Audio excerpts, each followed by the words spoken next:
A lot of debris from destroyed targets littered the test site during the latest test of the latest American laser gun. The new laser operates very quickly and with extreme accuracy. Because it works on entirely new principles, it is thousands of times more powerful and practical than all lasers that have ever been known. This gun will serve as a punishing sword against U.S. enemies and as a protective dome from allies and friends.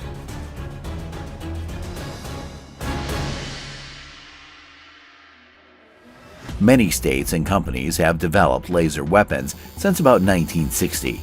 There is a laser race due to the advantages of lasers over traditional weapons.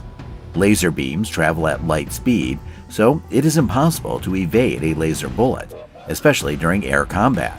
Laser guns have no tangible recoil, and their ammunition is limited only by their energy source's power. A single shot from a laser gun costs 99 cents, so even a $500 million installation is not much. Several combat laser systems were in use by the United States before the advent of the new supergun, and they continue to be in use. Each system possesses its own unique characteristics and features. For example, the Boeing YAL-1 aviation laser complex was created using the Boeing 747-400F as its basis. In the Boeing YAL-1, ballistic and cruise missiles, including those with nuclear warheads, will be intercepted and destroyed. In addition to fulfilling its tasks, the Boeing YAL-1 project has played an important role in developing laser technology. Next Generation Air Dominance, NGAD, is a program developing a sixth-generation fighter with a powerful Boeing YAL-1 laser. You can find a separate video about this on our channel. The laser gun will destroy air targets and turn off nuclear power plants and reactors behind enemy lines. It took 9 months to produce one installation of laser weapons for the Army in McKinney, Texas, where the first laser weapon factory was built for the Army's needs. The ground forces also use combat lasers. We are discussing the Maneuver Short Range Air Defense (MSHORAD) laser system based on the A188 Stryker wheeled armored vehicle.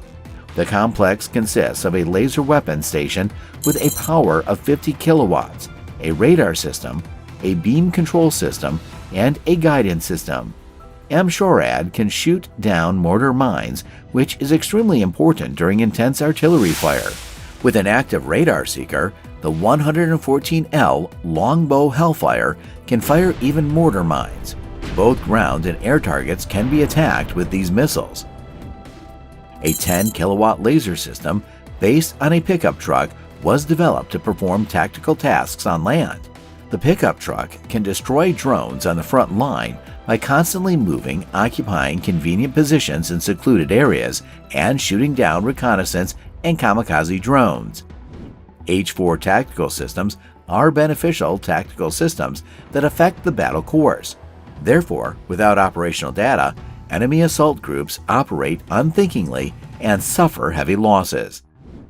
Even more helpful are sea-based laser systems. For example, Lockheed Martin built an integrated optical dazzler and surveillance Helios ship-based combat laser.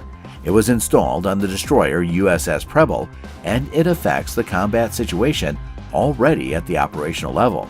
However, it is important to note that the laser gun of Helios only has a power of 60 kilowatts. Thus, it can destroy optics or lightweight targets at low speeds and drones, so it is unnecessary to use low-cost missiles to destroy them. Nonetheless, the USS Portland received a 150 kilowatt laser gun tested at the White Sands Missile Range in New Mexico before being mounted on board. USS Portland's laser beam can destroy lower flying cruise missiles and aircraft and more extensive and complex targets.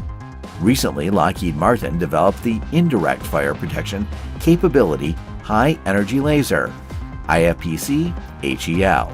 It has a power of 300 kilowatts. The increase in power was achieved by combining several low-power laser beams into a single beam.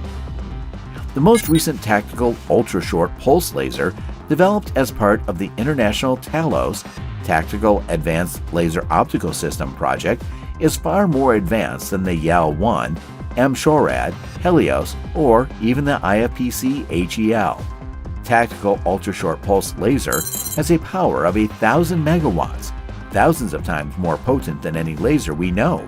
It takes only 1/quadrillionth of a second to destroy a target. The most powerful lasers from Lockheed Martin hit the target with a continuous beam. The beam must contact the target for at least 5 seconds to melt the surface in the contact patch. In place of a beam, the Tactical Ultra-Short Pulse Laser emits a series of short pulses, ranging from 20 to 50 per second. Rather than slowly melting drones and missiles, ultra-short pulse lasers instantly vaporize their outer shells in contrast to continuous laser beams. A series of pulses does not experience focus scattering. It is well known that scattering occurs in fog, smoke, or plasma clouds when a drone or missile is burned. Ultra-short pulse laser does not experience significant interference from this source. Ultra-short pulse lasers can destroy dozens of targets in a single second. The speed of the targets does not matter. For example, a cloud of hypersonic missiles can easily become a rocket fall, like apples falling in a garden. Meanwhile, the ultra-short pulse laser has an effective range of hundreds of miles. Ultra-short pulse lasers don't sound like blockbuster pew-pew movies. A drip coffee maker is a better sound than the strongest laser in the world.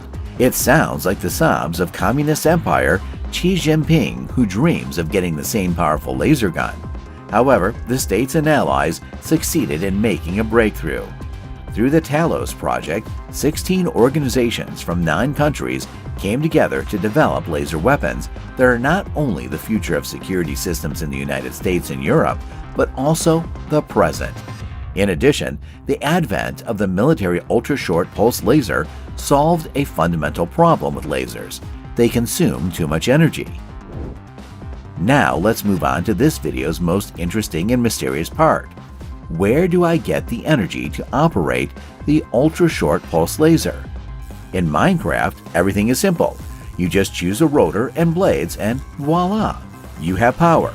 But in real life, everything is more complicated because the laws of physics cannot be overcome. We store energy in our environment. Until now, nuclear fusion has been considered the most powerful energy source. However, this process produces an instantaneous chain reaction and releases instantaneous energy through an explosion and atomic mushroom. Nuclear fusion is also associated with deadly radiation, so people built reactors to control it.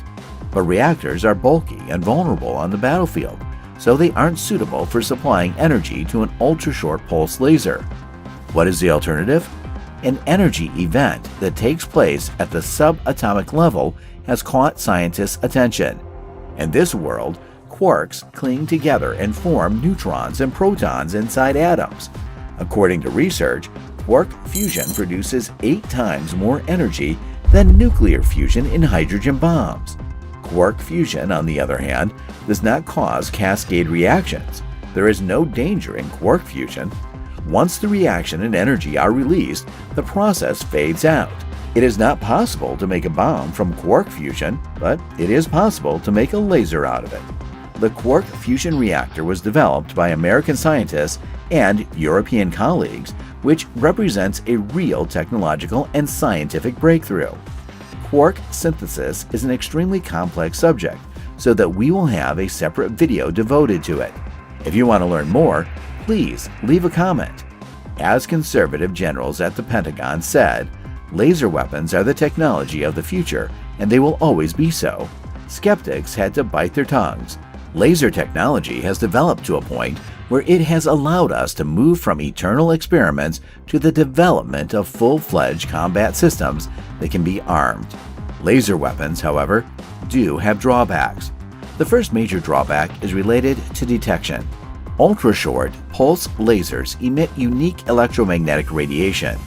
Every device emits its electromagnetic signature. It cannot be seen or felt, but can be fixed with special techniques. Radars convert radiation into sound, which can be used to identify the type of devices detected. TV remote controls, for example, produce melodic and rhythmical sounds. a laptop hisses, and a Wi-Fi router rustles like a beetle in the grass, and an iPhone charger squeaks and crackles. Aside from its unique sound, ultra-short pulse laser is also easily detected by enemy radars. A second drawback is the need for indirect fire options. A laser gun cannot attack targets behind a wall, behind a mountain, or beyond the horizon. Unlike artillery guns, MLRS, ballistic and cruise missiles that can fire along a hinged trajectory, it is necessary to have direct contact with the target with an ultra-short pulse laser, even the ultra-modern one. We will talk about new systems in our videos. Subscribe to stay on top of what new systems are available.